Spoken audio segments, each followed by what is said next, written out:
ৰহমান ছাৰক মই আসন গ্ৰহণ কৰিবলৈ অনুৰোধ কৰিছোঁ।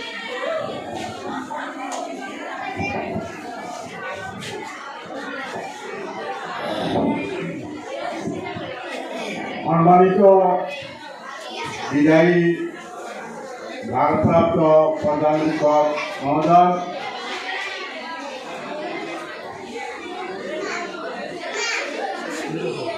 ইয়াত উপস্থিত থকা হাজিপাৰা হাইস্কুলৰ শিক্ষক শিক্ষয়িত্ৰী প্ৰমুখে মোৰ মৰমৰ ছাত্ৰ ছাত্ৰীসকল, তোমালোকে গোলমাল নকৰিবা, মনোযোগ সহকাৰে শুনা।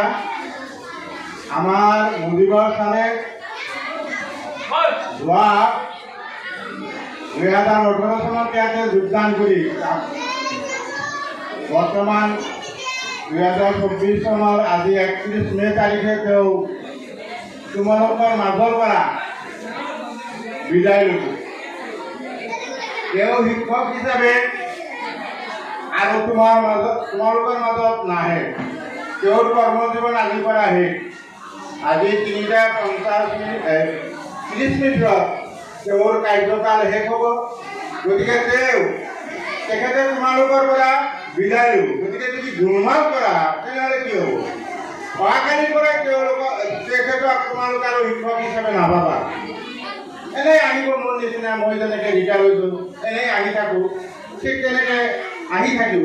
কিন্তু শিক্ষক হিচাপে যিজনে তোমালোকক শিকাইছিল, পঢ়াইছিল, শাসন কৰিছিল, সেই ব্যৱস্থাটো আৰু তেওঁৰ হাতত নাথাকিব। গতিকে তোমালোকে মনে মনে থাকা।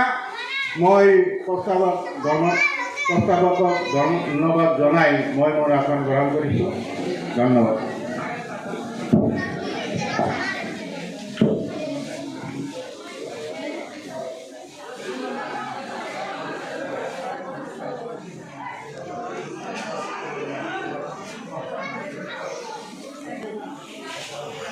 মাননীয় আজি বিদায় সভাৰ সভাপতি মহোদয়, সন্মানীয় আমাৰ প্ৰধান শিক্ষক মহোদয়, উপস্থিত শিক্ষাগুৰুসকল আৰু মৰমৰ ছাত্ৰ ছাত্ৰীসকল, সভাৰ আৰম্ভণিতে আমি আজি আমাৰ সভাপতি এখন ফুলাম গামোচাৰে সম্বৰ্ধনা জনাবলৈ ওলাইছোঁ। সম্বৰ্ধনা জনাব ৰবীনা খাতুনে। ৰবিনা খাতুন,